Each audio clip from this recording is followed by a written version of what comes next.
Hudak. Hi everyone, I'm Tracy Hudak. I'm with Kyle Zick Landscape Architecture, and I'm going to be walking you through some of the proposed garden updates a little bit later. Oh, and I will pass it to Sabine. Hi everyone, my name is Sabine and I'm one of the coordinators of the Lamartine Hubbard Community Gardens, which is the one at the corridor right next to the playground at Stony Brook. And I'm very excited to be here and to listen about all the exciting updates. And I'm going to pass it to Laura. Hi, my name is Laura. I am a co-coordinator of the Lawndale Street Garden between Stony Brook and Jackson Square on the corridor. And I am hoping to bring back information to the garden about what's going on. Hi, Tracy. Hey, Laura. And I'll pass it. I came in a little late, so I don't know who's gone, who hasn't. Matilda, have you spoken? Yes, I have. Oh, okay. David Hero. Somebody. I said David Hero. Hi, I'm David Hero. I actually live right on the corridor at JP Co-housing. So we see stuff going on the corridor all the time, stuff at the skate park, but I'm also a co-coordinator of the Lamartine Hubbard Garden, and I'm very interested to, yes, Sabine, to see what Tracy has in store for us. I've been looking forward to seeing what that's gonna look like. So I'll pass on to Scott Roney. Hello, I am Scott Romney. I am on PMAC, the board for the Carlton Court Dog Park, as well as I am a Southwest Quarter Park Conservancy, the vice president for that organization, so I represent them. And I'm unsure who else is in this meeting. You know, I haven't gone yet. Sweet. Go for it. I got to talk, but I didn't get to introduce myself. I'm Jenny Norwood. I am the Director of External Affairs and Partnerships with DCR, and I am here with our friends from KZLA to talk about the garden infrastructure planning and a lot of other things.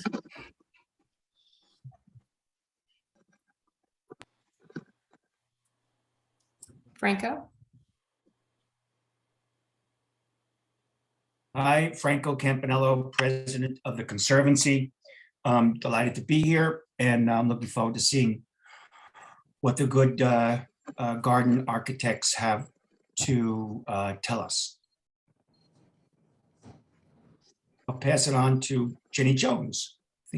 I'm Jenny Jones. I live in Jamaica Plain and I coordinate the volunteers in Jamaica Plain in the big garden, not the community gardens. And I will pass it on to Ralph. Hello, I'm Ralph, and I'm glad to see that I'm not just a black box, but I've actually got a face today. I am downstairs from David Hero, and I also been on this committee for some time. I'm interested in transit issues, and so I've got I've been listening in on the meeting that took place last month about upgrades to the Forest Hill station. There seems to be a possibility of another connection between the Forest Hill station and the parkland, and I'm just trying to figure out whether it can connect to both sides or not.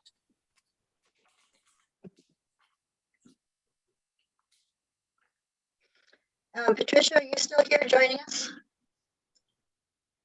And she might have just left it out. And Ben Gideon is here, our park manager. Ben, welcome. Hi, Ben Gideon, DCR, and yes, Black Supervisor. Thank you. And I think we've covered everybody. And when we do the introductions, it's sometimes just nice because we come from all over to take the time to do that. And with that, as you know from the agenda, we're setting aside an hour for this community garden presentation. And at the end of, in the last 15 minutes of the meeting, we will spend some time on some of the other issues that will not have time for full discussion of that handful of other issues we have, but just to raise them and follow up on those other issues in August. And Patty, thank you for staying with us.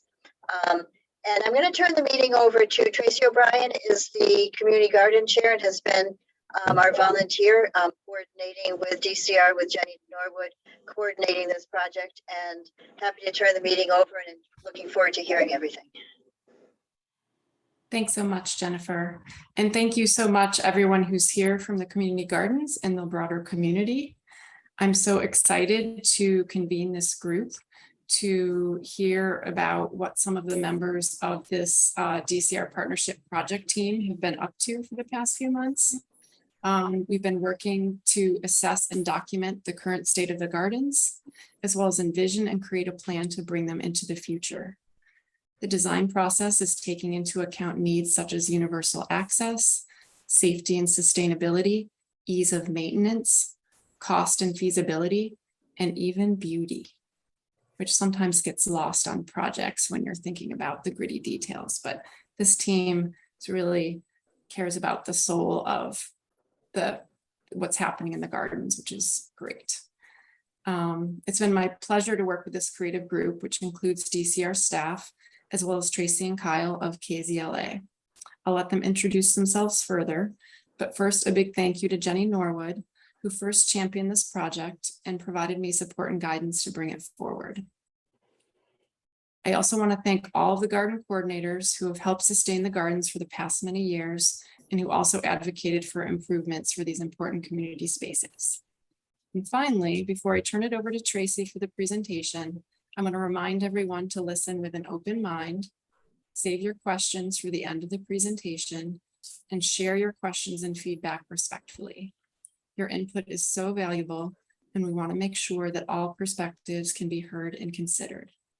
We will be ending this portion of the meeting promptly at 8:30 to allow time for a few important updates. However, if there's a desire for more discussion, which I suspect there may be, I will schedule a follow-up meeting with interested garden coordinators and gardeners.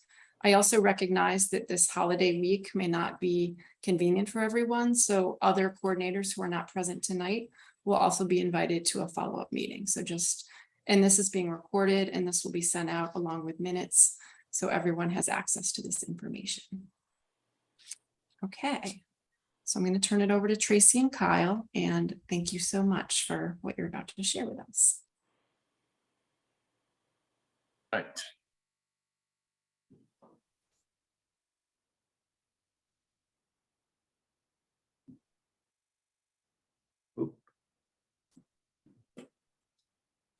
All right, so you all should see my screen.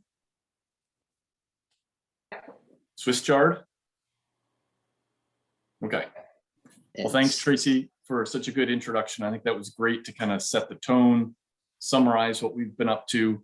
But I'll introduce myself a little bit more. Already mentioned I'm a landscape architect. I think garden architect I picked up on. That was a great term that I heard used. Tracy and I from KZLA are also gardeners. We are not good gardeners, I would say. We are aspiring gardeners, but this project is particularly interesting for us from that perspective. So I think we've already talked about the project team, although it goes beyond Tracy and I, both landscape architects. We also have a civil engineer on our team to take care of some of the infrastructure, the water component, which will ultimately be approved by Boston Water and Sewer. But otherwise, we're going to go through a number of things tonight. We're going to go through it fairly quickly at a high level about the scope, what the project includes or doesn't, what we saw in terms of existing conditions, and some of the proposed improvements, and then to get your feedback. I think we've introduced everyone here, so I'm not going to spend time to go back over these, but there are folks that aren't here that have been critical to the project so far. All right, so let's get to gardens. I don't know if you all think of the gardens this way all the time. It's probably more focused on the garden that you use or frequent the most. But we're looking at 12 different gardens up and down the Southwest corridor. And everyone is getting the same kind of analysis and thought in terms of conceptual improvements. And each one of them is noted here. Now, of these 12, we're documenting existing conditions, we're talking about improvements, and we'll be developing cost estimates. And then we're doing construction documents. So these are more detailed drawings for 3 of the focus gardens. And I'll explain that more. Those 3 have been chosen for a number of reasons. One, based on need, but also they're more easily accomplished because they don't have any MBTA infrastructure either on the property, under the property, that kind of thing. And consider these as like pilots. You know, this is our chance to renovate 3 of the gardens, learn from that, understand the costs and the pros, the bumps along the way, or what really works well, and then apply that to the other 9. But we will also have to reach out and find funding for those other 9. So the gardens themselves, I mean, what are we looking at?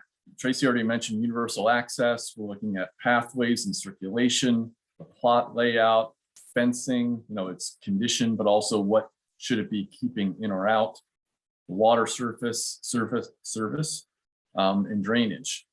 And anytime we're thinking about any of these, we want to, how long is it going to last? How do we maintain it?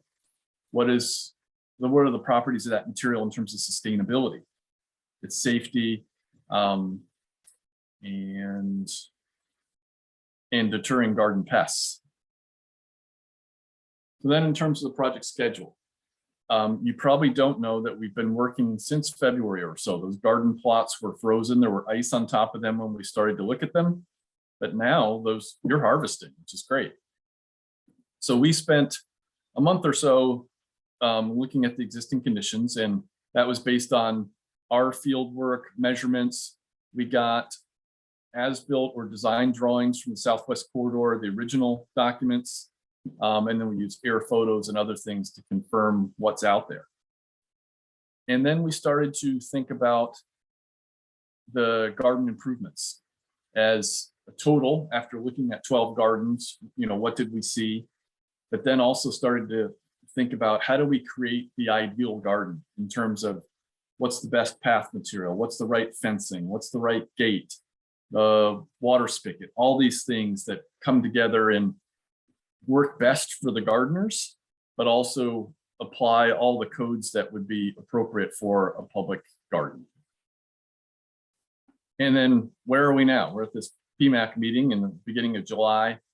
This is part of us developing our implementation plan, updating the conceptual design for all 12 gardens, but then those 3 focus gardens, we want to advance those further into those construction documents, have bid documents available, and have a contractor work on those gardens. So that's kind of where I'm going to stop. Similar to our introductions, I'm going to hand it over to Tracy Hudak now, who will walk you through our observations and some of the proposed recommendations. And I will advance the slides for her. So Tracy. Thanks, Kyle. And thanks everybody for being here. So just to kind of run through what we saw when we were at the gardens, and you can appreciate, if you were hot today, you can appreciate the snow in some of these photos. Certainly looks quite a bit different now with everything all lush and growing. But as Kyle mentioned, the gardens are, most of them, 35 plus years old. So there's obviously going to be some condition issues just from the passage of time, wear and tear, etc. So you see some of those on the left side of your screen. And then sort of the center of the screen, some of the things that we saw when we were looking at the perimeter, the outside of the gardens, we see tripping hazards from uneven sidewalks and tree roots that have also grown up along with the age of the corridor.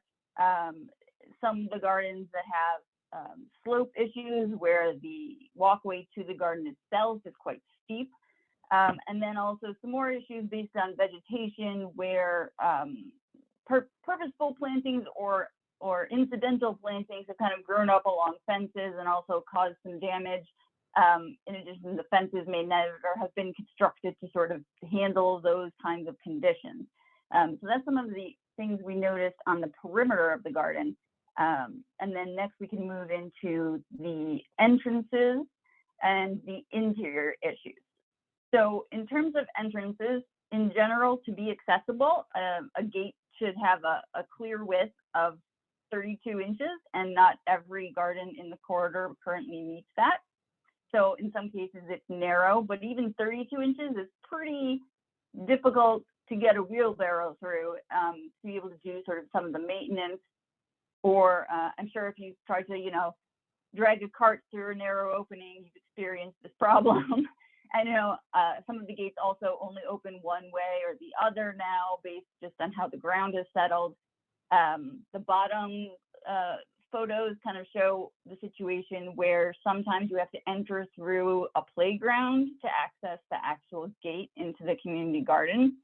And I know there are some conflicts with that situation. And then sort of images on the right, you're looking at what are obviously storage issues where there isn't the right kind of storage or not enough storage. And certainly some of that is leading to, I'm sure, you know, deterioration of tools that are left out in the weather when really they should be indoors somewhere. And so sort of storage areas with some security from individuals, but also security from pests, you know, something we wanted to look at so we could work on remedying the storage problem that seemed to be evident. You can go to the next slide.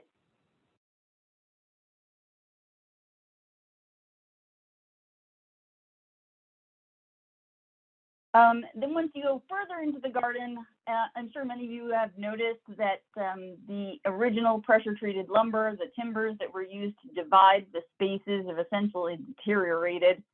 In some cases, they're missing entirely. In others, you see remnants of them on occasion. And so you also have sort of the stone dust erosion, or the stone dust that hasn't been replenished is perhaps growing weeds. And so we wanted to look at that material.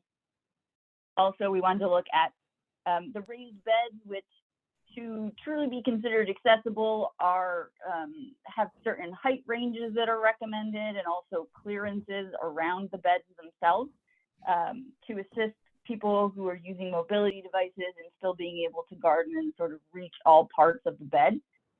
And also upper right, we did notice, you know, I know there were some condition issues with water in terms of leaks. And we're also looking at how frequently, how many hose bibs there are and whether that is a sufficient number or whether gardens needed more of them or if they're just poorly located, difficult to access, that sort of thing. In addition to having accessible hose bibs, there are also height and sort of clearance requirements around that to meet regulations. So we wanted to make sure we address that. So when we took all of these observations and we talked to the project team about sort of materials and elements that we wanted to, that they wanted to include. So considering longevity, as Kyle had mentioned, you know, the ease of maintenance, cost, safety, both in terms of the safety for the gardeners inside and also just maintaining sort of unwanted or keeping unwanted visitors from the garden plots, but also talking whether those are people or whether those are, you know, rats or rabbits. And then also looking to enhance the accessibility element. So the goal was to use or to look to utilizing similar materials across all of the gardens, which makes them easier to maintain and faster to sort of build them out. So we wanted to look at materials that were widely available and that then could be sort of used and stockpiled by DCR so that if there's some standardization across materials, then things can get repaired and built more quickly. So on this sheet, you see some of the items, some of the materials that the group kind of settled on exploring for the 12 gardens. So white cedar from the Northeast for building raised beds. We had a focus on natural materials, and we understand that the gardeners were amenable to the stone dust pathways. We are suggesting that they be reinforced with a geogrid, which is essentially just a plastic grid, or it could be metal, but that goes just beneath the stone dust, which keeps it from migrating a bit better.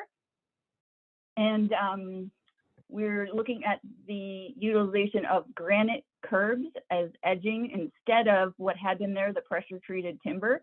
As pressure treated lumber is generally not great for gardening with things you want to eat. And considering the last update on these gardens was 35 plus years ago, we wanted to make sure we were using materials that would have a nice long lifespan so that this doesn't need to, get a full overhaul again too soon. We also noted the need for a food waste compost facility or a device so that folks had somewhere to put the the spoiled tomatoes or whatever from the garden plot, and that would limit the attraction of rodents to the gardens. And then because rabbits generally can get through openings as small as 1 inch, we were proposing using welded wire mesh at a 1 inch opening space behind the steel fences that you'll find in the Back Bay area gardens. And then in the gardens that are further south, where they currently have chain link fence, we're proposing essentially switching that over to a chain link fence with just a 1 inch opening and a 5-foot height to deter people from climbing over the fence easily. And then we also want to make sure that we're looking to update the water spigot and hose bib to have a splash pad to deal with any puddling that might occur, and then also so that the water is ADA compliant, which essentially means that the water spigot is at a certain height and that the handle only requires, I believe it's 5 pounds of pressure to operate, so that it's just sort of easy to operate, and then it would be located in an area with sort of clear turning space so that you're not stuck in this little corner trying to deal with a water spigot. So taking all of this, what we did was we looked at developing a concept garden. So this is just generic garden, could be anywhere on the corridor. And so let's look at some of the elements that are on the exterior. So we said, what components did we need to have to achieve our goals, and sort of what would it look like? So although every garden would have some sort of accommodations made because of site-specific conditions, this was sort of our starting point for how can we take the materials that we think we want to use and apply them to the garden. So here we have an accessible approach path. So we want to make sure that you can get to the garden gate smoothly, not having to go up any steep slopes, dealing with the tree roots that are cutting across garden or the path into the gardens themselves, etc. We're proposing a double leaf gate so that on the general day-to-day, you would just open the one leaf and it would be 3 feet wide. And then when there was a work day or wheelbarrows needed to come in and out, you'd be able to open the second smaller side gate, and then the path, it would be a 5-foot path to the center for ease of maintenance. And here you see also the 5-foot high fence, which would have 1 inch openings and be sort of black mesh coated with vinyl. And then also that fence would sit on a concrete mow strip. So what that means is it's on basically a 10 inch wide concrete band that goes down into the ground, so it discourages burrowing animals, and then also provides a nice clean edge for maintenance, for mowing up against, which minimizes damage to the fence from things like weed whackers and that sort of equipment.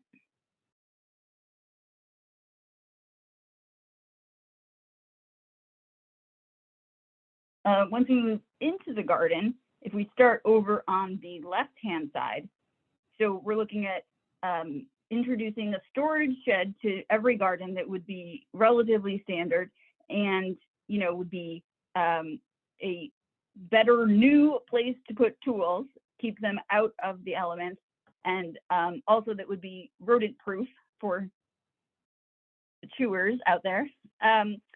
A designated location for the food waste composter.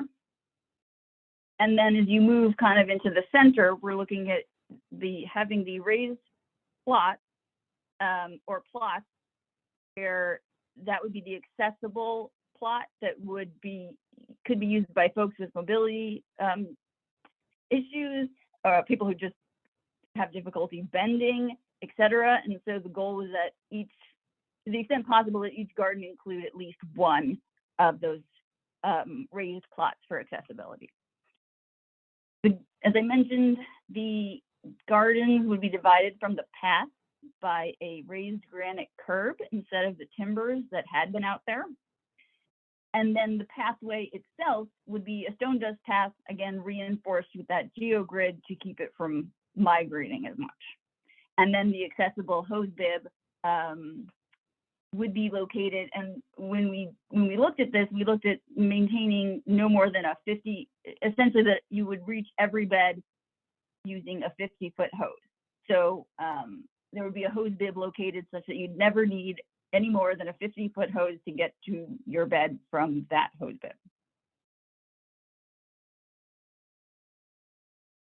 I think that, oh, and the plot marker, thanks, Scott. So every bed would continue to have a plot marker designated on it, which would be attached to the granite curb. You'll notice that there is no divider between plots here. So as it is now, the garden dividers, those wood timbers, have degraded to the point that essentially gardeners seem to be establishing their own boundaries and sort of maintaining those themselves. And so the proposal is to eliminate sort of adding more and more materials to the site and just kind of maximizing gardening space by having the plot markers act as a delineating line for where one bed ends and another bed begins. And there would be a matching sort of notch in the mow strip that would align with that, so that is how you would keep track of where the edge of your bed is and where the bed next to yours begins.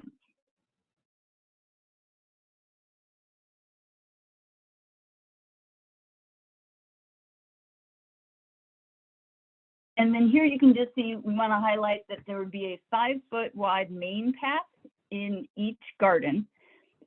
What that allows is 2 wheelchairs, for example, to pass, but it also allows someone to be, you know, sitting or kneeling in the path and still other people can get around them perfectly well.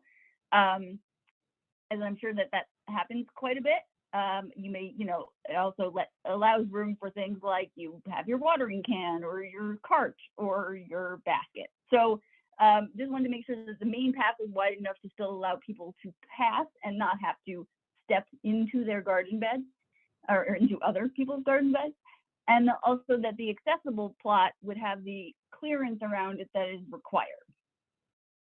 So those are just some of the things to keep in mind when we move forward and look at the concepts for each individual garden. You may see that the center path looks quite wide, and that's why it's 5 feet. And then that there needs to be a certain amount of clearance around the accessible raised plot.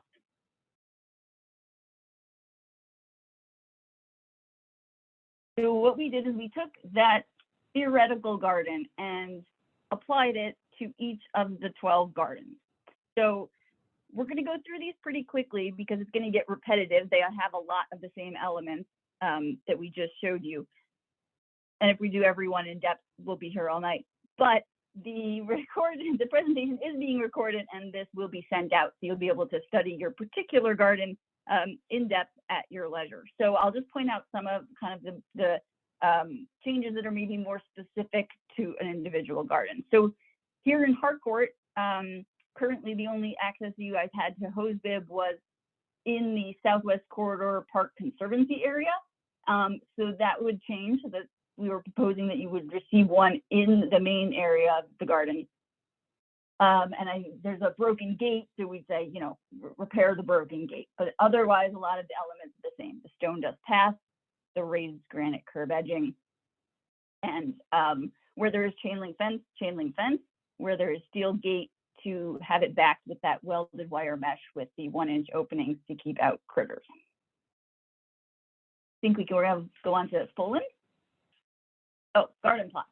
The bottom corner of every, so on the left image is the existing condition, and the right side is the proposed. And so there's also a running tally in the bottom corner of each image that shows you how many garden plots were present and how many are present in the proposed concept. And in some cases, we've been able to increase plot numbers by sort of maybe eliminating an ornamental bed that just had, you know, shrubs in it that didn't seem to be getting used by a gardener. And in other cases, a in-ground bed has been converted to an above-ground raised accessible plot. So for instance, here at Fullen, we were able to expand the size of the raised plot, looking at the clearances that you needed and the amount of space that was available. And then also there are a number of invasive shrubs up against the surrounding building. And so we are proposing, for example, a buffer planting there with desirable plants instead of the invasive species that are there now. That's one of the changes there. We want to move on to Braddock. So in Braddock, we were adjusting again the raised plots for size and clearance, and we're able to actually make them a little bit bigger, and then also ensure that the drainage grate that is currently in the pathway meets ADA requirements for the size of the openings within the drainage grate. So that's, for example, one thing we're proposing, along with a second hose bib. Right now that garden just has one watering spigot, and we think you probably need two.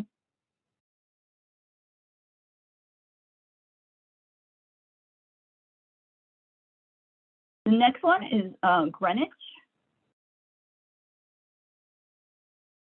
And currently, because I think of the location of the drain, there's sort of this opportunity this missed opportunity where there could be a garden bed, but instead there isn't. So we propose moving that drain out to the pathway, reclaiming that space as a garden bed, and then taking out the ornamental yew plantings that are there now, and that would enable us to get two accessible plots in that garden, where now there's just one.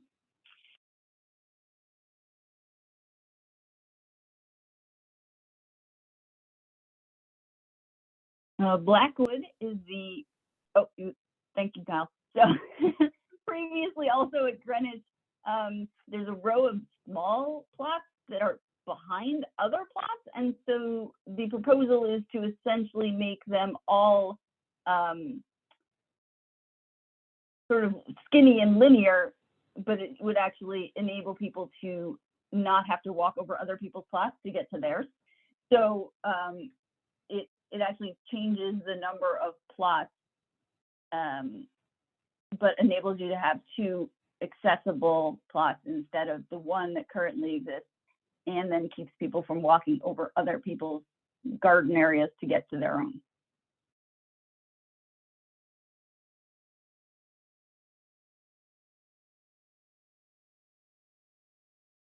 At Blackwood, again, just by changing the orientation of the raised plot that is there now, we're able to fit in two accessible plots rather than one.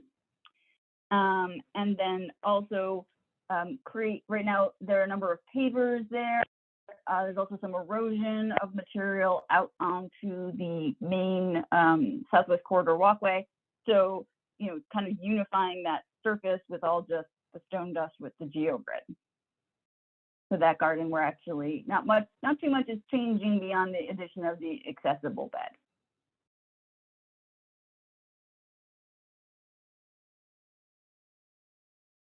Saranac, because of its size, is actually on 2 sheets. So this is just the existing conditions on Saranac.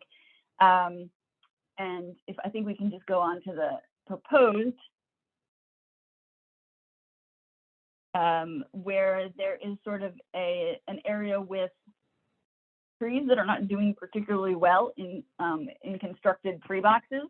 So the proposal is to place the accessible plots in that location, and then ensure that there is working hose bibs along the entire length in a standardized way. But otherwise, essentially, the plots remain as they are currently.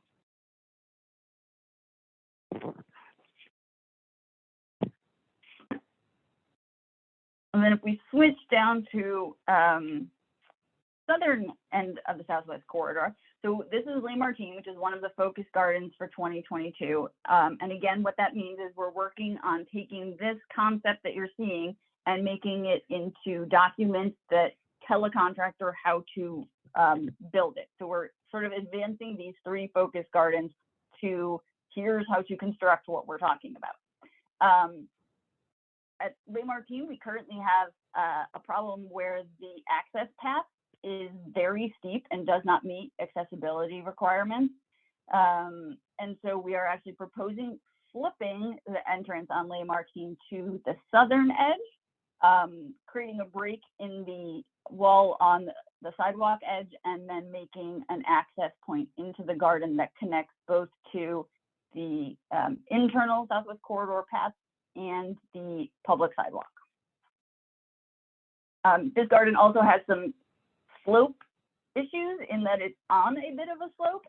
And so the goal is to kind of flatten it out a little bit so that it has less of an overall lean to the garden area.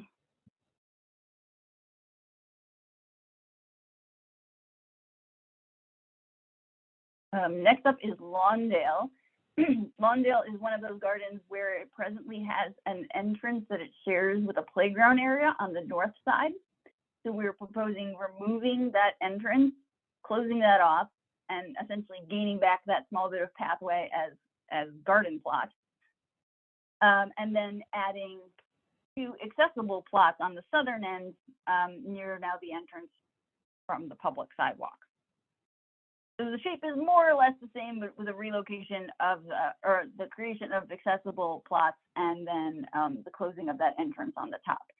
So this also, the garden would receive, I think on this one, 3, right now we're looking at 3 separate hose bibs, kind of spread equally across the garden.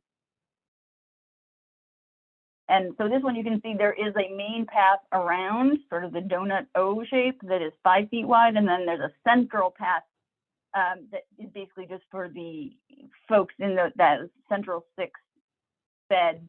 And that one is just 3 feet wide. It wouldn't be considered the main path. It's just secondary access.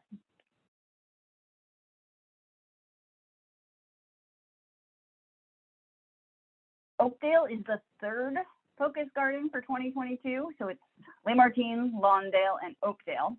And Oakdale is the one anomaly in that it hadn't been a DCR garden and constructed at the same time as the rest of these. So it is also going to be a bit of an anomaly in terms of its construction. So whereas most of the other sites are completely flat, there's about a 10-foot difference from one corner of this site to the other corner. And to make that gardenable, what we've essentially done is proposing a retaining wall that runs like an L, so Kyle's tracing it right now, which makes kind of an upper, steeper area where we are proposing that they relocate their sort of berry plots that currently exist, and then a lower, steeper area nearest to the public sidewalk, and where that would also, they could relocate or reestablish fruit trees that they currently have on site. And then sort of the center pathway with garden plots either side would be the flat area of the site. There's also a grape arbor currently on site, which we are also proposing relocating to the north end so that it doesn't create shade for any of the garden beds.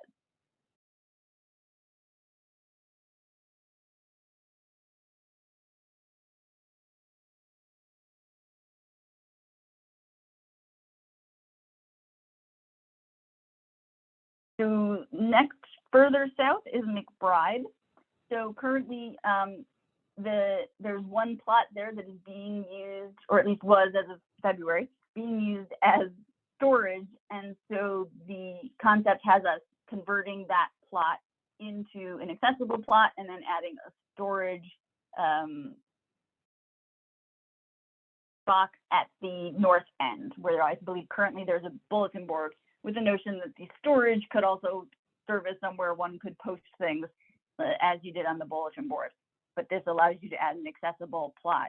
And then this is another location where the entrance is suffering from tree roots. And so the proposal would be to redo that entrance area so that it was met accessibility requirements.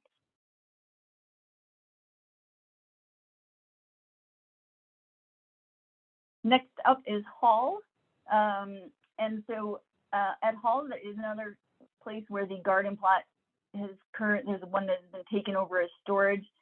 So the proposal is to relocate that near to where we are proposing accessible plots, and then sort of rearranging the garden in that manner. And this is one where previously there had been 16 plots and in ground, and the proposal actually ends up with 17 plots, but 2 of those would be accessible and raised plots. And then number 12 is Anson Spalding. And so this is the second garden where currently the southern entrance, you share a entrance with the playground. So in the proposed garden version for Anson, we relocate the gate for that outside of that playground gate. So it now has, it still has 2 entrances, but they are now exclusive of the playground. And then also taking some of the area that right now is just sort of empty grass space and converting that to accessible plots.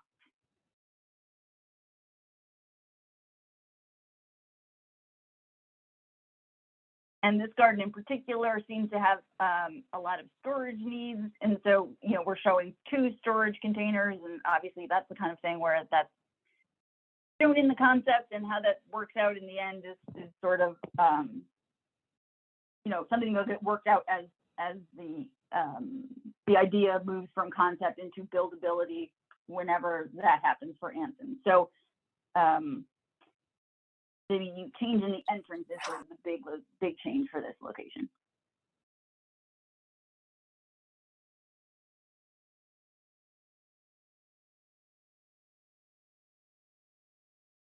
So for us, the next thing that we're going to be working on is incorporating feedback that we get from the project team into construction documents for those 3 focus gardens, Les Martins, Lawndale, and Oakdale.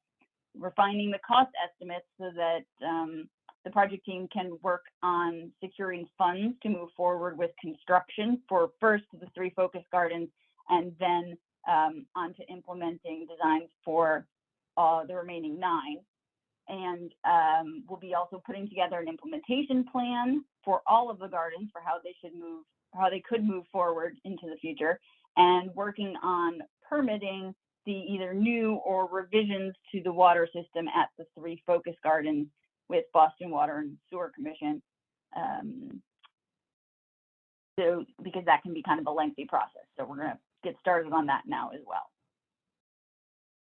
I think I'll turn things back over. I don't know if Kyle has any additional comments, or do you want to turn things back over to Tracy? Did you want to add anything, Kyle? Nope, I didn't have anything else. So Tracy, please continue. Thanks. Great, thank you. Tracy and Kyle, thank you so much for what you shared and all the work that's gone into these concepts. And just as a reminder, they are concepts and they welcome, the whole team welcomes feedback of people who are part of this meeting now, as well as the broader community of gardeners and garden coordinators who may not be present at this meeting. So I would love for us to stop sharing the presentation and maybe just have a little Q&A. And because we only have approximately 15 minutes until the end of this portion of the meeting, if you do have something to share, please share it as fully as you need to, but try to keep it, within a couple of minutes. But try to get all your ideas out there efficiently. So who would like to comment or ask a question first? Laura?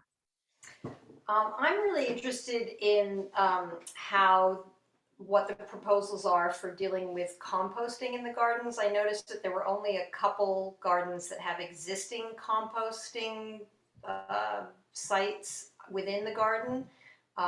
We at Lawndale have three bins that we move compost through, and I noticed that those bins were not in the newer version.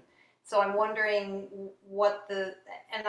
we have 20 plots in our garden, and we create a lot of, people pull weeds, and there's a lot of clippings, and what the thought process is around how to deal with, yard waste within each garden.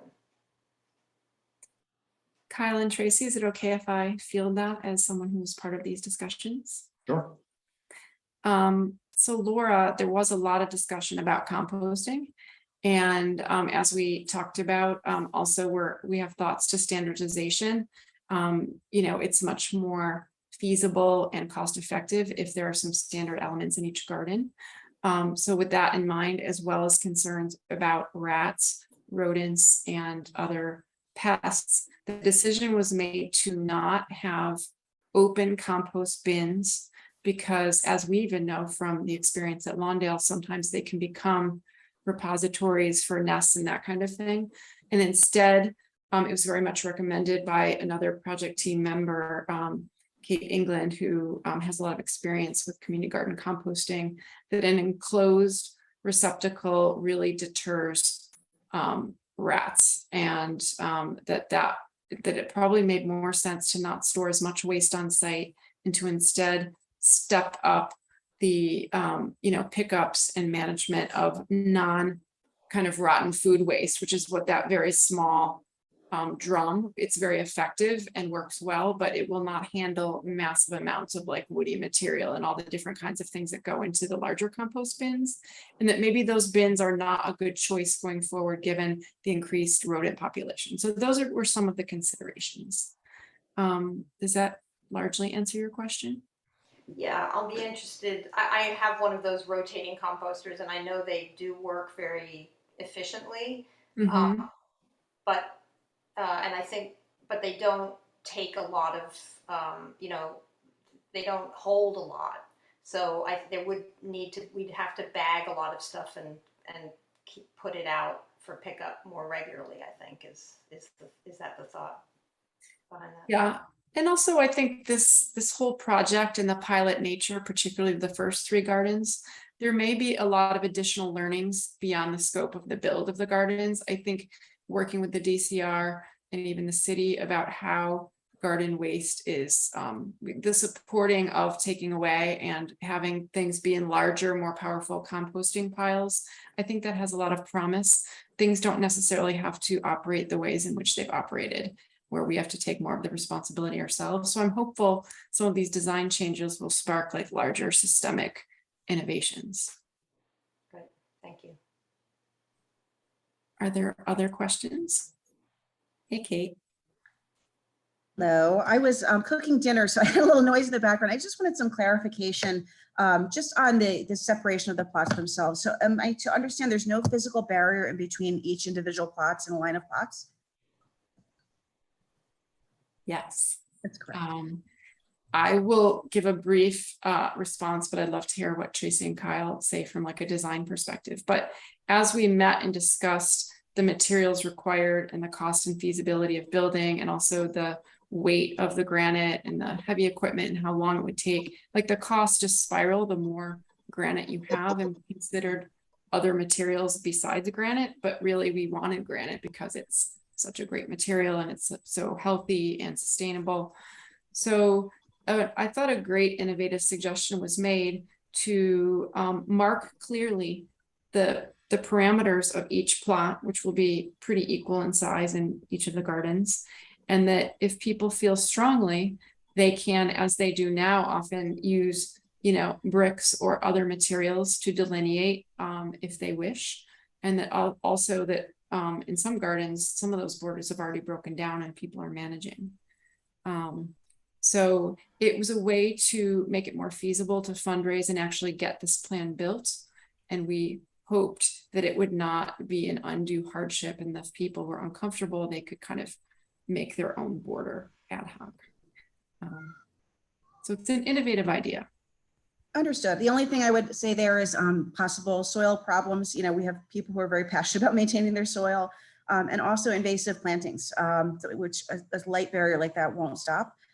So I think it will mean more maintenance on the part of the garden coordinators as far as making sure people are weeding and staying within their boundaries. I do foresee that that could be a problem, but interested to see how it works out.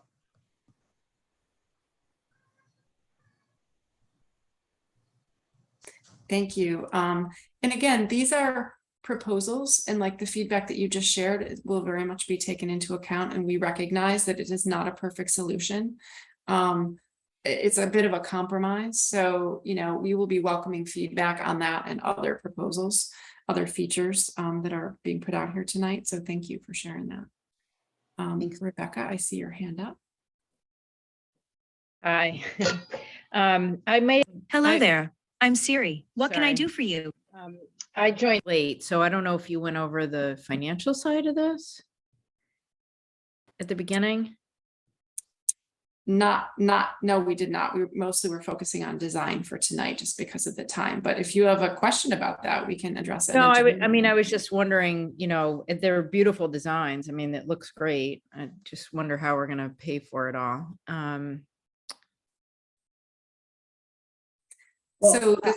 The short answer is this is phase one. So we got generous funding in partnership with the DCR and our private funders to do this, you know, design phase.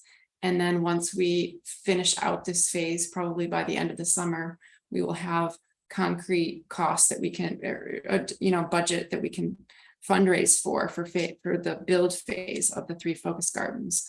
And then we will learn a lot about how much the overall project might cost after we do the 3 focus gardens. So that's the short answer. There's still a lot of fundraising to do. So once you do that, you'll have an understanding, I guess, of what all the gardens will cost. Yes. I mean, as you know, the complexity of, you know, the economy and supply chains and material costs, like we can't set in stone at any time how much things might cost until we're actually like scoping and probably ordering materials, but we will have a much better idea of at least the parameters of what the cost might be. And how'd you pick the 3 that you're going to start with?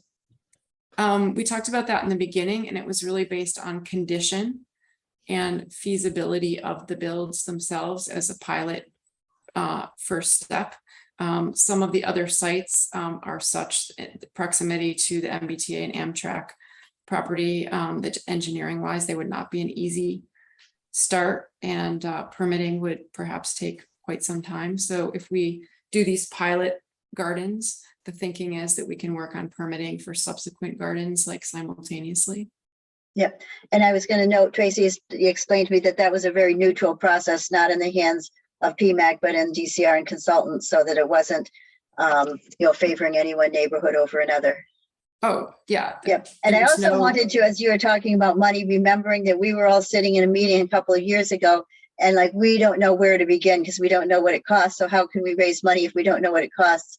And now we're so much farther ahead than we were, because it was just amazing to know we really need to have a plan before we can even talk about next steps. So we're way ahead of a meeting we had one night in the DCR headquarters where we're all going, we don't know where to start. And now we do. We're getting there. Yeah. There's a lot to learn. There's a lot to learn. Very humbling process, but this partnership has gone so beautifully, and I think there's so much potential, and I think funders will be very excited because of the practicality and feasibility of what we're proposing. We're trying to lean into feasibility so it's fundable and doable, and not be too ideal about everything in a way that makes it too hard to actually get it off the ground. So thank you, Jenny. And then I'll get to you, Franco.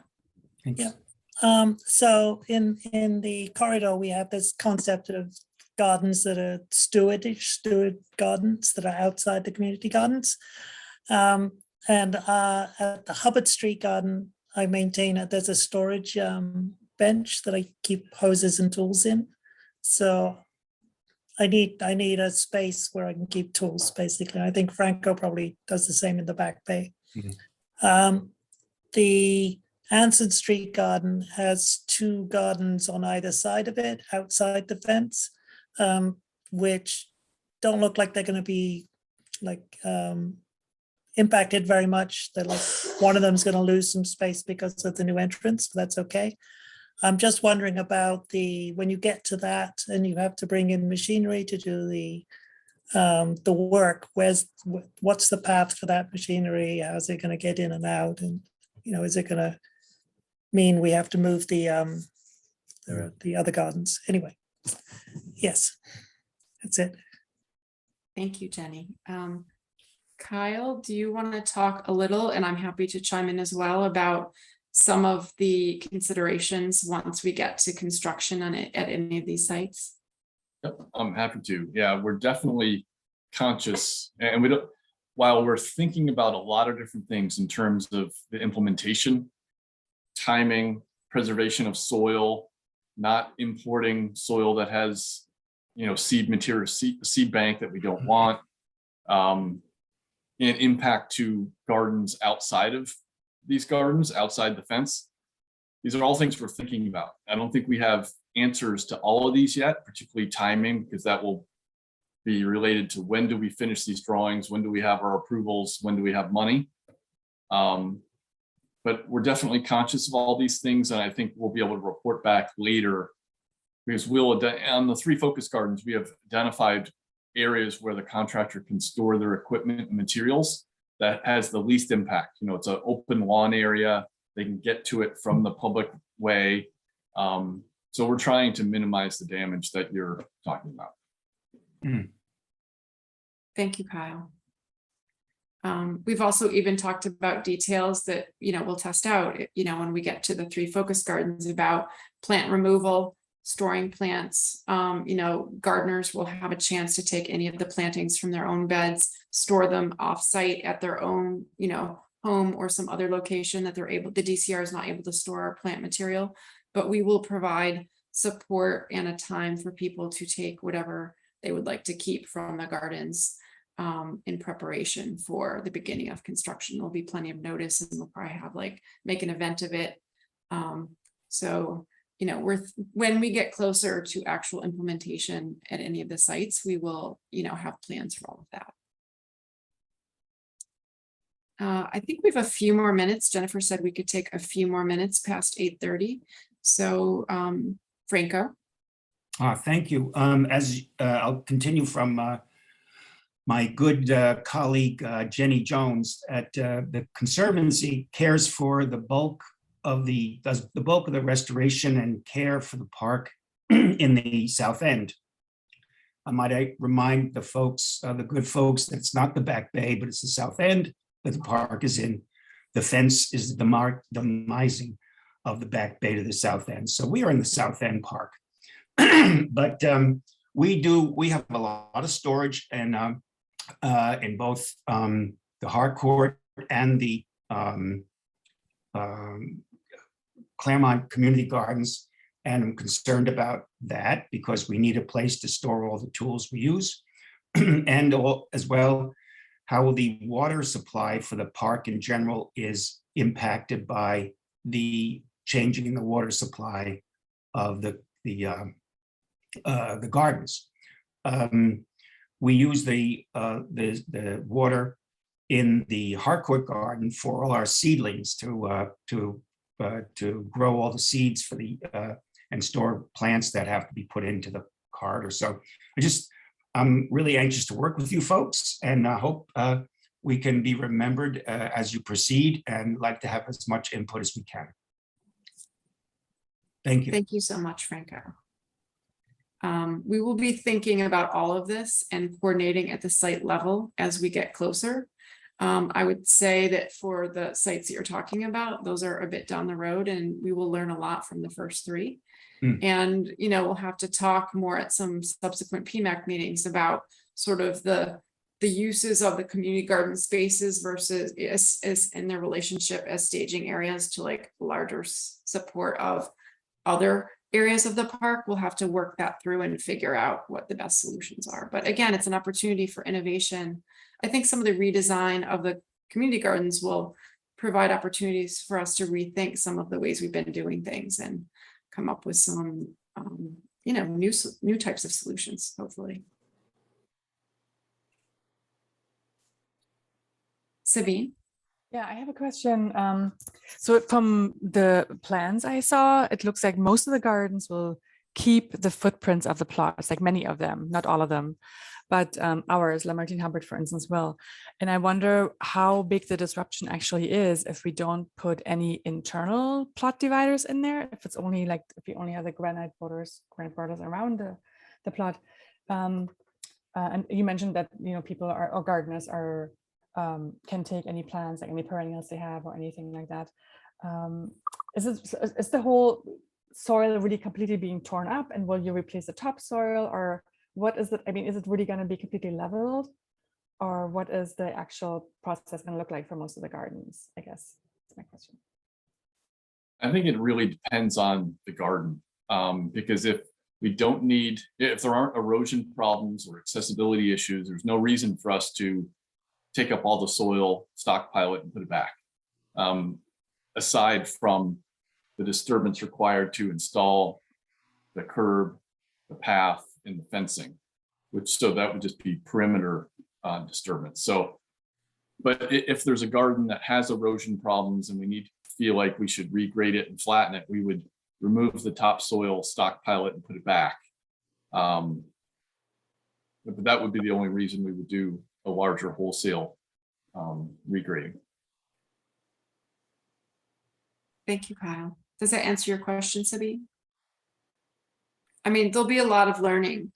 We don't have answers to every question, but there's been so much thoughtfulness, and also just, for me, having worked with this team for several months, I have a lot of trust in their listening and accommodations for balancing feasibility with care for what has been existing and stewarded by many of us for quite some time. So, I feel a lot of trust in this process, but, feedback is essential, and we want to keep having these conversations. I think we're at the end of our time for tonight, but I will be sending out the slides and the recording of this meeting, this section of the meeting, as well as scheduling a subsequent meeting for anyone, and including gardeners who might want to come and ask some more questions.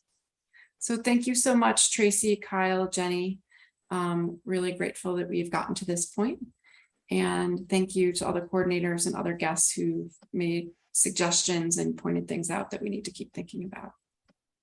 Yep, and plenty of opportunity to, as they said at the beginning, to continue to pass on your thoughts as we'll post this recording, and you'll have more thoughts and continue to provide that feedback. And thank you to each of you for presenting. This is really thoughtful, and I'm really excited that we're at this point. I'm going to share kind of a quick change of pace. I had promised that we would touch briefly on a handful of other issues this evening, and so I put them in a chart just knowing that we would be down to 10-15 minutes to touch on these issues. And I wanted to say how much I love this group, because we're people who, somebody who will say, I only care about bicycles, but that person can get completely into a conversation about rabbits and rodents and trees, and we all care about each other's issues. So anyway, with that, 1, 2, 3, 4, 5, 6 issues listed here that have come up in emails, and I just wanted to acknowledge them and talk about whether there's anything we should be looking at to happen between now and the August meeting. And ask Jenny Norwood and Ben if they had any comments on any of these. But I'll tell you very briefly, many of us are interested in 2 MBTA projects. Most recently, the Forest Hills MBTA has announced the possibility of building a pedestrian bridge from the commuter rail platform up and over and coming out somewhere on or about the bike path. And so we want to know more. And so it was announced at a community meeting, and there was, the Boston Bulletin asked us, what do we know about it? We said, we're not ready to comment yet. And meanwhile, we want to know more. And Gerald Altler, who is the bike path expert for DCR, says he wants to, really dig into it with us. And so I'm hoping, he didn't say by August, but I'm hoping that by August, we would have some type of an update to say, what did he learn and how can we contribute to really thinking through that? Ralph has sent a really thoughtful email that I think we'll ask him to present in the August meeting about possibilities around that. And there's a number of months before the MBTA's next public meeting where we can dig in. Similarly, a bunch of us attended a Ruggles MBTA meeting where our spot of concern with the stairs come down from Ruggles right into where we bike path. That's going to be redesigned. They said, oh, we're totally cognizant of the bike path. We want to know more. I'm going to keep reading my list. John Burke has taken the unglamorous but heroic role of looking at trash and rodent control issues. He went to a meeting that Scott convened a meeting with Sandra and some others around dog park issues, and John and some other neighbors attended, and they also were able to engage in conversation about some of the issues around trash barrels, rodent control, etc. And this is just to acknowledge that and to say that we're going to be looking at, and Ben has offered to help look at relocating some trash barrels, and to acknowledge, I made this chart say what's a longer term issue that needs, longer term, that the trash collection is part of, I believe, an MBTA contract, so it can't be quickly altered, but trash barrels can be moved. I'm going to go on to the next thing, which is the bike path surfacing that we talked about quite a bit at the beginning during the public safety, but we have been having ongoing, conversations as we approach master planning, and just as the tree roots and the uneven surface has been getting worse and worse. And so Jenny Norwood spoke briefly about that at the beginning, that we do have, Gerald and Jenny and others are working on a commitment to do some quick fixes before we even start master planning. Meanwhile, in another similar conversation, I have to applaud Scott and John and others who worked with Sandra and others to talk about some agreements around some dog park, Carlton Court dog park resurfacing. And then last, I just put it on the list around the water system. I'm going to make this a follow-up question and not a tonight question about how the community garden project intersects with some of our bigger water system questions, so we can kind of report out next month. But this is my chart, and I'm going to ask Jenny or Ben or anyone else who wants to comment on these. Questions being, what can we expect to be able to report by the next August meeting? Is there anyone who wants to hop in on any of these, or any kind of general strategy comments about this? Well, I'll jump in first. I'll leave with the fun run about trash. The MBTA projects, I just shot an email to Jeff Parenti, Gerald, Jenna Johnson, and Patrice to see if they know anything. They know what's going on. So I'll get a report back put together for you for the next meeting. I'm not aware of those projects. You were the one who told me about those, but that's not unusual. I'm not in engineering, but I will try and get some information about that. I can tell you, I think what I've told you, and I think Ben, I'm glad to hear Ben's gonna work on this with you more.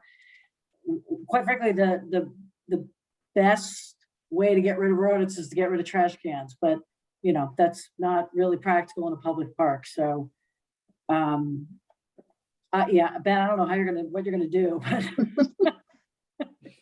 Well, if I could just jump in on that issue, I talked to Ben the other day, and it does seem doable that we can strategically locate some of the existing trash cans along the corridor, particularly from like the basketball courts down to the Harcourt Garden. And we need more trash cans outside the dog park because those barrels are getting completely filled, overflowing. And it is contributing. It's not the sole contributor. We have a rat problem in the city of Boston, but it clearly it's contributing to the rat population, which we are overrun with rats in that area of the corridor, and it's overflowing into the neighborhood, and it's becoming an issue. So, Right. Is the waste cans around the dog park, are they filled with dog waste or just general waste? primarily dog waste, but there's just a lot of garbage that gets generated, as you know. But it's primarily the dog waste that's filling up those trash cans.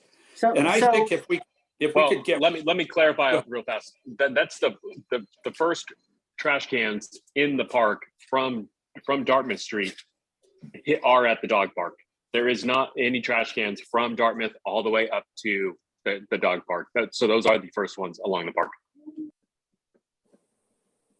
So there's a lot of ways to attack this, but one in the dog park, and I know this isn't popular, but trying to get people to carry out and dispose of the waste at their home garbage.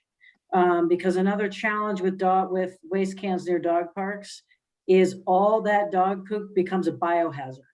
Right. And then even, Ben and his team's ability to empty or maintain those things is compromised because you're really supposed to wear biohazard, material protection in order to handle that kind of waste. And so it's John, as you were saying, and I know everyone knows it's not a simple fix. Something we're probably gonna have to talk about a lot.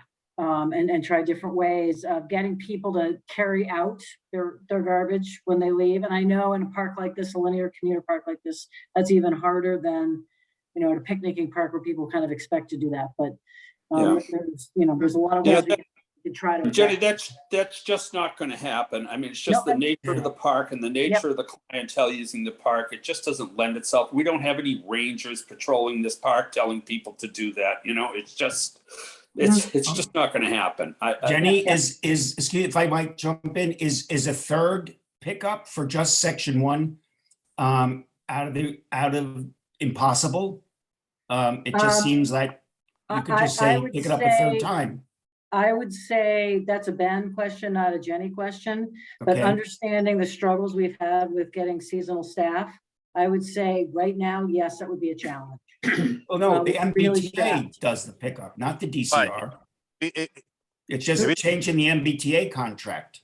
Why? Every traffic on the dog park are maintained by the MBTA contract. Yeah, so is it impossible to have a third pickup, have the MBTA? And probably gonna have to go back to the contract and see what we can do. I mean, in time, a lot of time we actually empty them because when I get the 311, a lot of the barrels are overflowing, so we end up doing it ourselves. The one out of West Newton is the worst one because a lot of times just household trash in it, nothing else.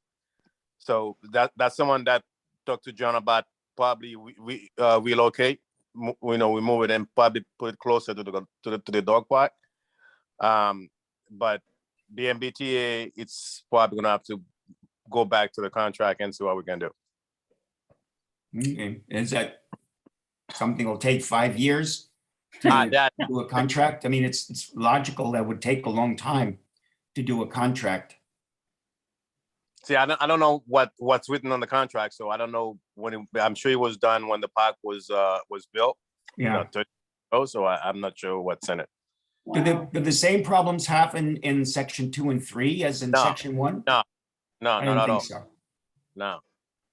There's rats, but not the same level of trash barrel problems. I threw in the chat something to research. At one point, I think we all talked about the solar big belly or some other design to see if there's any type of composting bin. Like, I don't know if there's any that's appropriate for dog parks. As far as operation, we all hate those big bellies. They're horrible. Okay, all right. So. Okay, sorry. And just one more comment, if I can sneak in. When you walk your dog to the dog park, the dog poops on the way, not at the dog park. So the trash around the dog park is not all dog poop. It's half and half. So That's correct. The dog waste is on all the barrels up and down the park. So yes. It's not just the dog park, just saying, you know. It's just that the volume of people bringing their dogs to the dog park has exploded over the last couple of years. And so it's not all ending up in the barrels, it's ending up on the sidewalks in the south end here, going to and from the dog parks. But I mean, I don't know what we can do about that, but I think we can add another trash barrel, 1 or 2 trash barrels close to the dog park that will alleviate some of that problem. So you guys know that dog waste is a problem in every single park at DCR, and it's something that I lose sleep over because it just boggles my mind. People even on wooded trails will leave dog poop bags where they believe there should be a garbage can. Yeah. We don't put garbage cans on wooded trails. You need to prepare to carry it out. So it is a really unfortunate problem. And trash is too. Trash is a problem. People think there's, dog poop ferries and trash ferries and, just take care of yourself. Yeah. Could we switch to, could I call on Scott for some good news? Yeah, good. I'm going to call on Scott. If Scott, you shared some good news that you got from Sandra in a meeting, and because we'll just wrap up, in the next few minutes, but if you could share. Well, Sandra and a lot of folks in this group were met about a week and a half ago, to discuss getting a resurface of the dog park. So it looks like there's going to be definitely some, and Sandra could definitely do a lot better job of prescribing or describing this. But looks like there's going to be some work done on it in the recent or upcoming days and weeks. That's awesome. Yep. And I know that you asked for some advance notice so you can let dog folks know when they're, when work will be underway. And no, I was so excited to read all that. Yeah, she had some slippage, and so she was able to get this done. I could read you what she took away from her notes. Yeah. She has cutting out, removing asphalt from the rectangular trough area and adding a stone sub base so it drains. Addressing the bubbler and drain area, options to replace existing bubbler or removing cap. Scott and I spoke afterwards. He agreed the bubbler is not necessary, cause more problems, should be removed. Ben and Kevin will find out if it can be capped and how to proceed with that option. Also looking at the adjacent storm drain and how it can be more effective. Lots of crack fill and recolor coating. The dark green surface and maroon 2-foot wall after the bubbler. And it sounds like the bubbler and the drainage is a big issue that needs to be addressed before we can do anything else. And installation of a new back fence wall. Possibility of putting an access opening on the right side of the panel that could be locked when not needed to get items that fall in there or clean behind it. Yeah, that's just decorative. Yeah. But yes, the drainage and I mean, I was primarily just trying to remove the old dirt and mulch that the dogs had used the restroom on for about 20 some odd years, and to replace it with some kind of rock. So I'm glad the DCR has decided to step in and to help out as much as they can. So anything they can do, we would love it. Sandy's really good. Very nice. Super, very good. Before we move on, can I just bring up the issue of the rats again? Ben, somebody pointed out one of the many, many rat holes that surround this end of the corridor, and you were kind enough to bring down a rat box and place it there that morning, which is great. But there are many others. Is there a contract with some exterminator to deal with the rats along the corridor, or do we do it ourselves? And if we do it ourselves, can we get more aggressive treatment down this end? Yeah, we do have a contract. The person that actually placed that box is Flynn, is pest control. I do remember probably a few years back, people didn't want the boxes inside the garden. So I don't know where exactly you guys want to, place. I can walk with you and pick a dozen rat holes in the first 50 yards and show you where to do it. And or any of the volunteers along the corridor, we're happy to do that anytime, Ben. Well, when we decide to do that, I wouldn't mind having him there so he can actually see what's going on. That'd be great. Can you do something more I with? think you have my email from here. I'm happy to be out there with you. Sure. Can you explain what other options there are? Just out of curiosity. I mean, because it's happening to the whole city. As far as you taking control of the rats yourself. Well, can I know from having a cafe that, you know, I talk to a lot of the food inspectors or health inspectors. You can do something with like putting dry ice down these holes. I know they had huge issues up by the State House in the public gardens that they had to deal with around trees and stuff. It just seems like there's something more intense that we can do. And I know from dealing with it for my street, which I live near John, the city inspector is trying to, you know, I don't know what he can do because he's city, but he's been really trying to help figure out what can be done on the park because it's impacting us on the street. You know, he's fairly confident that's like a big cause of a lot of problems that we're having, like in our front lawns and so forth. And, you know, I've lived here for 20 years. I've never seen anything like this. So, I mean, I could call the health department and ask them for, you know, ideas on how they deal with massive issues like this. And I think a lot of people that live in this area would be happy to do what they can to help get this done.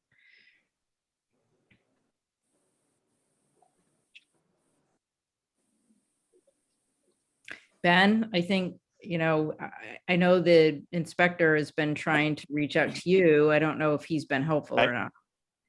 I met with him, but then also down in West Kent, because right across from the garden, right across on the other side, you got all this trash can, pretty much open trash cans also. I don't know if that's helping. As far, Well, you know, those cans have been there forever, and I've never seen rat holes underneath the rose bush that's at the end of West Canton ever. Like, so something's happening, and it's not the trash cans because those trash cans have been there for 20 years. You know, unless you think more trash is going in it, you know, it's something else. We're not mitigating it. And I can call the inspector that I know to see if he can give us any advice, but it seems like overall in the city, like this is a huge issue. And, you know, I know the city has lots of issues to deal with, but it's just like they can't deal with the garden because it's the state, so.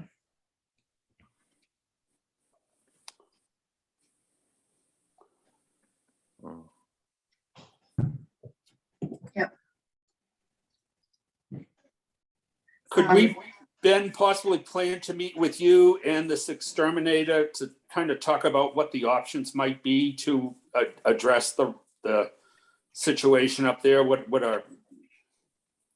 you be willing to do that? Sure. Yeah, good.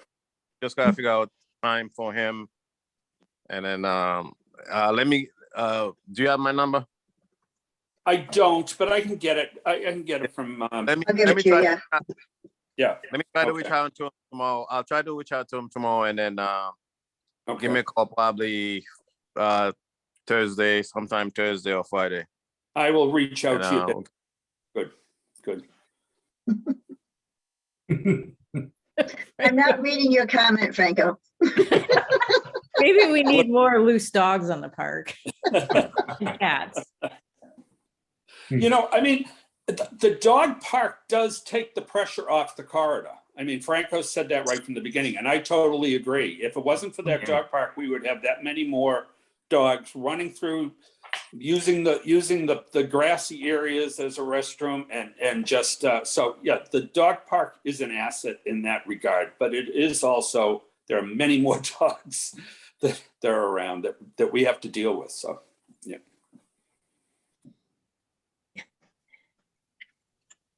Patty. I know, I remember about 10 years ago working in the South End, they had set up a hawk nest on one of the buildings. What about some nesting birds that like to eat rats? Yeah, Owls, well, we have hawks Oh. and squirrels and the like that do, and the problem is the rats are eating the rat poison, and then the hawks are eating the rats, and then the rats are dying from the rat poison. So that's kind of one of the drawbacks to using poison to take care of the rats, but there are other methods available, and dry ice might be one of them, but I think it's something we need to explore, something we need to address. is that what's in the black boxes, poison? That's poison that's in those black boxes. It's blood thinner, essentially. It's Coumadin. So, yeah.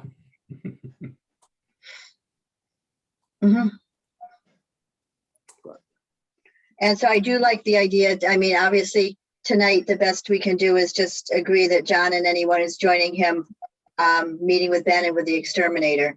And, that seeking that balance between public health, environmentally friendly, really seeking the balance of what best we can do. And Sarah, thank you for posting number 2 on a list of the most rat infested US cities. And if we stay down longer, we could all tell each other a disgusting rat story, but we probably shouldn't.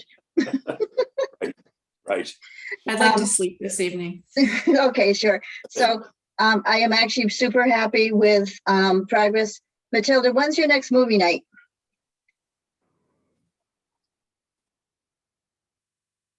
I am determined to end on a positive note and then to end this meeting. Matilda, when's the date of the next movie night? Unmute. Okay, it will be July 23rd. Okay. At 8 p.m. 8 p.m. Okay. Yes. And with that, Saturday, let's thank you. Let's wrap up this meeting on that really positive note, and we will continue. The reason I did that chart is because we want to be committed to carefully tracking the issues and not just chatting about them, but really tracking them. So July 23rd movies, and I will make sure that gets out to you all too.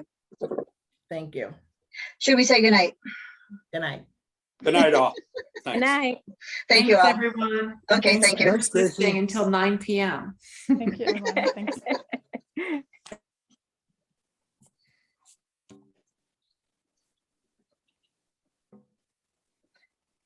And John, thanks for your work on this.